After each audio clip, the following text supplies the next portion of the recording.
Okay, Pezza, here are the bald facts of the case. Australia are 2 for 60, chasing 216. They need 156 runs to win, 8 wickets in hand. Is there the smallest amount in you that would love to see the chaos, the carnage, the backflips of a West Indian win if they somehow manage to take 8 for 100 here and win this game? Is there anything in you that'd be like, oh, it'd be pretty fun? Or are you like, nah, fuck that? Yeah, like when you take a lighter and just put it to your arm and go like, ooh, I feel like I'm alive, you know? For sure. Yeah, for sure. Like, think about how lowly rated this opposition was when they arrived on our shores, just to kind of give it some gravitas. They arrived on our shores on a boat only a few weeks ago. This truly was threes.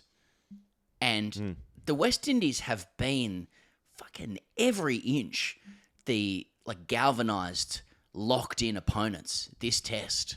I think that, you know, while they've tantalized and threatened and Australia just continues to circle and will probably get it done, West Indies have been amazing value this game. And watching it today, the split screen where you have the game on all day and you feel like you've watched nothing of either, there was still so many moments today as Australia just, you know, tightened the noose around them, boa constrictor style as is their wont.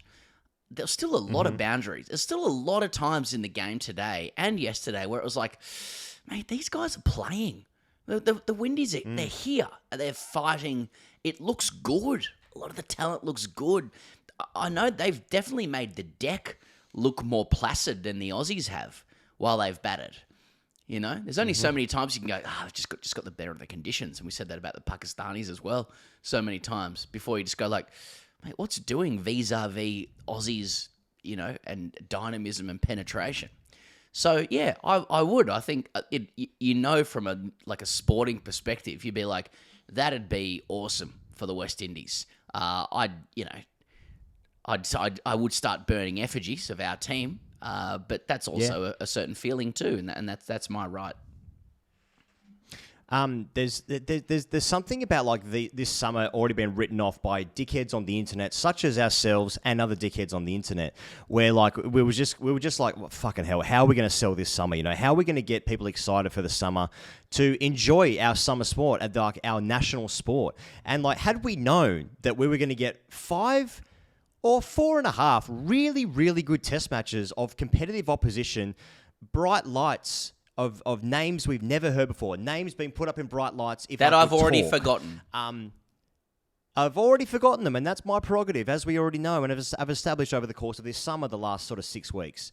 But had we known, I think we'd probably still be more focused on the Heat winning the Big Bash, if I'm honest. But even still, the summer of cricket has been really good. I think the wickets have almost leveled out the opposition. Australia's bowlers are very good, obviously, and in fact should be superior to the opposition they face. But it's almost like the lack of runs being scored this summer indicates that the quality of bowling and the assistance from decks probably has maybe leveled the sides a little bit more than what we would have anticipated, because we just haven't seen bulk runs. We haven't seen bulk hundreds. We've hardly seen any hundreds, in fact. But I don't know. I guess I'm somehow blown away that this was a thing that was going to happen. I don't know. I didn't see good games of cricket happening this summer. Is that my point? I think it is. Yeah. Yeah. Yeah. Hey, Cameron Green's tall, isn't he? Oh God. Do you see him? You see him sticking out the big Duke today? I don't know if you caught. He caught one. He took one at gully. Do you think he's got a Jokic quality to him, Cam Green, just in the gully? How so? Because Jokic is just sort of he can just be getting harassed and he can just sort of lope around and just sort of toss the ball in. And I'm not saying Cameron Green is sort of got a strange lumbering athleticism to him. It's not like that. The movement is good for a big man, but the way he takes catches in the gully is just it's just the Duke goes up and it goes in. whether he's parrying or otherwise. It is remarkable, and it's carrying a heavy load at the moment. That Duke in the gully, vis-a-vis other returns, but he's in at the moment. Pezza, you made a really good point. Maybe on air, maybe off air. Sort of forget, but just, and don't worry. I'm going to throw you another hospital pass here in a second. So just be on your toes here. But like Australia play like really good percentage cricket. They just play high percentage cricket, and they just have the skills that at least match up maybe slightly better than oppositions, and they seem to find themselves in good positions. Now, like I look at today's play, and Hazelwood finishes with 3 for 23, and Lyon finishes with 3 for 42, and in the midst of that, Travis Head executes a fucking brilliant run out of... Who did he run out? Travis Head ran out... he ran out Hodge. Just after Hodge's left one and hit himself in the dick. Which was great value for everyone involved. Real good family fun. It's always fun. It's always funny. Always funny for everyone except for him. Anyway, but that actually was a moment of brilliance there. So like there's been no outstanding performances in the day's play. It's just like going through the gears. We'll just build pressure. We've just got a superior attack. There's no bad spell from any bowler.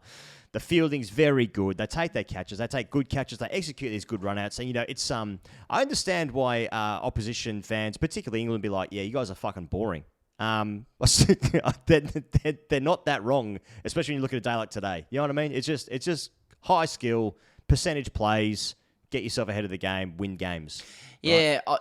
Yeah, that's true. I'm always skeptical when, like, an English person says something like that. You sort of... Because you stand back. Of course. Like, I don't know. Travis Head's not very boring. Mitch Marsh isn't very boring. Pat Cummins isn't very boring when he's taking heaps of poles and looking great. And a day like today, 35 degrees, 80% humidity. I mean, the sweat glistening off a couple of the forearms there. That wasn't boring for me. Especially as the light faded as well, shadows lengthened, and then as the light took effect, the way the sweat bounces off that light. Yeah, for me, nothing boring about that. But I take your point. They play they're baseliners, the Aussies. They play baseliners and they hit to the backhand. Enough. And and you're right. Yeah, it gets results. A day like today is exactly right. Like the Windies were fighting as hard as they could, and the Aussies just tightened the noose. So they're a mature business. The P&L's good. Okay, not high profit margins, but profit margins nonetheless. Not you don't want it to be so high that you get competitors, chomping away at those profit margins. You know what I mean? It's just a highly mature business. It's a department store owned by has been owned by a family for generations, and it continues to turn over money while the family lives a pretty comfortable life, doesn't make too big a deal about it. They're not the richest that's ever been, but they've done well and they've got money to give down to their family and further generations. I think that's the Aussie side. Finally, someone went there. Oh, they encounter headwinds from time to time. The competitors come and go, but at the end of the day, they show their the business shows its maturity. It's a well-oiled machine, and they're proud of developing a robust, successful business. I like the analogy. Like I feel like the Australian team is like Nadal on clay, maybe without the extreme unbeatability. But like, it's just like, yeah, if I can hit it past me, I'm just gonna stay in it. I'm gonna stay in it. And at some point, you'll make a mistake, and I'll just stay in it. And I don't make mistakes that often. And then I win 12 French Opens in a row. That's exactly what this Australian cricket team is. Pez, I'm not sure if he caught this, but Justin Langer gave me some batting advice to the West Indies lads before the day's play. Now, that's obviously a great kinship of professional sport, generally speaking. Opposition teams touring, coming to our home grounds and engaging with our legends of the game. And I was just the intensity of Langer, like forward pressing, cover driving, pushing. I could see it in the eyes, and I was like, these West Indies blokes are either going to be fucking terrified or getting a real life lesson, and maybe both can be true, but I liked the crossover of generations of maybe the West Indies blokes being like, who the fuck is this guy?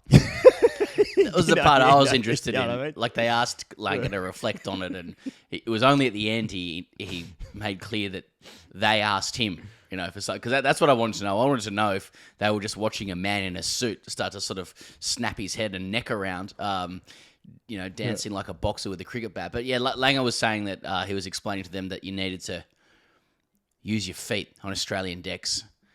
I mean, and who am I to judge that? I just imagine if you're like a seasoned international cricketer, even if it is, you're one of the have-not nations now, like if you're mere minutes or hours from batting against Australia at the Gab, I'd imagine you sort of have a pretty well set like idea of how your feet are going to work through just the amount of training that you've done. Like what are you gonna do? Where maybe you can just be more proactive with your feet or something like that. So. I watched that and I was noting the conveying of feeling and emotion and like electricity through the body, the way it transfers. And I was thinking about the LSG boys, in the IPL, who are going to be getting a lot of that with JL coaching there. So, mate, all the best. I think it's a good inclusion to the narrative, to the discourse. Absolutely. Pezza, now more than ever, let's talk about Smith Optics Australia. You can go to smithopticsaustralia.com and you can use the code FAST. Put that bad boy all in capitals, and if you don't, you're a pathetic loser. Why would you put it in lowercase, you beta cuck? Put it all in capitals and write FAST. Okay? FAST is going to get you 25% off your order from smithopticsaustralia.com. Pezza and I are looking lightning quick, and like we could get to Mars and back in about 2.5 weeks. One of the great integrations that TGC has ever been part of with Smith Optics, like mate, I dipped my lid to them, and the punters have received it vis-a-vis sales. And like this is cradle to grave, end to end adoption. Players at the top level from both sides. Dickheads on the internet who played a couple of grades of cricket. Might I also add, while I'm on this slight tangent, that I see that the Wikipedia was updated to say that you and I played third grade cricket. So previously it said that you and I played grade cricket. Someone put third in there, and I dips my lid to that as well. That's a nice little drive-by. But it doesn't matter what grade you play. Smith is working. I was walking up the park today with my dog, and I saw some juniors playing. Like I'm talking adolescent kids, maybe. And I appreciate what people are going to do with that. But I saw kids in the Smith Optics there as well. So I'm just saying cradle to grave in terms of age. Smith Optics works wherever you want to go. And I'll tell you what, Steve Smith's Optics this evening, he goes not looking too bad. Yep. For now. No, very nice segue, Pezza. And also, if you want your mind blown, Pez and I never played a single game of grade cricket together or against each other. That's unconfirmed, but there you go. Fight amongst yourselves in the comments over that one. So we're looking at a situation where Cam Green and Steve Smith are at the crease. Let me get the scorecard up, please, Pezza. No, let me. Cameron Green's on 9, and Steve Smith 33. The dismissed batsmen Usman Khawaja and Marnus are both been dismissed. So we're looking at a situation where there's 156 runs to play. Both these guys could get finish on 80. That's a thing that could happen, and it's really keeping the Wolves at bay. That's really all I'm looking at here. Now it feels the whole game now feels like there's nothing to win for the lads in the court of public opinion, which of course is the only court that matters. But like. If they're both out for less than 50, I mean, it doesn't matter, does it? It does, because they're both going to play in the exact same positions the next 2 Test matches they play in New Zealand. The team's going to be exactly the same. Yeah. So what am I talking about, Pezza? Well, do they just win? So they just win the game, and then that's good for the World Test Championship points? Well, again, a lot of the guys keep their positions when Australia wins the game, so they're probably going to want to win. I mean, I think from Smith and Green's perspective, like, it's like when you play soccer in 5th division against a team that's got talent, but you can tell that they're going to come apart if you stick 1 or 2 past them with respect to the West Indies. But like, if Smith and Green can put on like 40 or 50, take the score to 100 tomorrow morning, then their heads drop, the ball gets a bit softer, and both of them have the chance to keep the wolves at bay, the wolves of public opinion at bay, which I'll be really keen to do. And yeah, they're going to both get the shot to play these positions against New Zealand, which I think will be at least equally, if not tougher, as a challenge as the West Indies have been. So, and so they should, should just get a couple of cracks. But really, like the biggest issue they're going to have is if they both, oh, hello, puss, puss. Hey, puss, puss, puss, puss, puss, puss. Oh, Lola. Yeah, the biggest issue they're going to have is if they both get out disgracefully in an ugly manner, and Australia goes on to lose, and they both become modern day Damien Martins. Not to be confused with Doc Martins in the wilderness. Yeah, exactly. So, Cameron Green could stay in. He could scratch around. He could end up batting with Cummins and Stark, maybe Lyon, and then chip one to cover, and Australia loses. What happens to Cameron Green then? People will mention Damien Martin as a way of showing their cricket sophistication. Yeah, and then Cameron Green gets on Twitter and he starts aligning himself with a couple of questionable crypto markets, and then I'm like, this is the new Cam Green. All of a sudden, comes back into the side 8 years later, a grizzled 32-year-old all of a sudden, shaved head, neck tattoo, leather grip. Where did he get the leather grip from? Why is he batting in Doc Martens? Is that a testament to Damien Martin? These are all the big questions that are available if the West Indies can pull something together. All I want to see is some fucking backflips tomorrow, okay, Pezza? I'd be so excited. One of my earliest memories is seeing that game in Adelaide, the West Indies against Australia, when Courtney Walsh takes the wicket of Craig McDermott. That was in the early 92, something like that, Pezza? Was it 91, 93? Adelaide, 1993, I'm going to say. It was in the new year. Yeah. Yeah, okay. So I'm 6 or 7 years old, and like I'm just seeing the boys just wheeling away, running off, arms no in the country air, wheels. Chaos. No country wheels like that. I like all West Indies for me. Controversial, I know. Mate, I got to tell you, part of me, I love these boys, except when I don't like them. But if I can get myself some of that, that's gonna be a lasting memory. But would you see yourself getting on the about video? Australian cricket if they lose? Sorry, mate. Do you think you'd get on the video that night and explain to people who are coming in to watch the kicking of Australians by Australians? Will you be one of those guys who've graduated to I'm actually just really happy for the West Indies? Like one of those people, like the transcendence to a level of smug wisdom.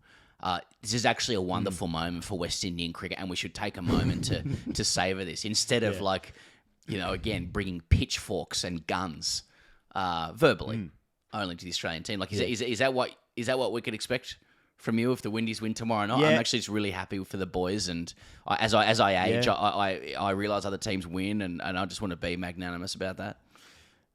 Yeah, and I can say things like, there'll be young kids in the islands of the Caribbean there who'll be watching this and think, yeah, I want to be like that. And world cricket needs a strong West Indies, Yeah. The nation of the West Indies, the country of the West Indies. I like it when they sing their national anthem, the West Indies national anthem. Yeah.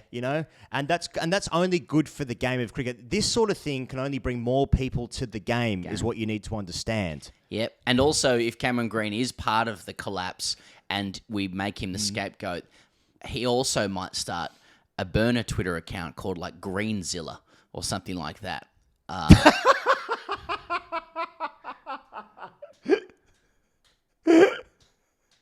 And it's a picture of the Hulk.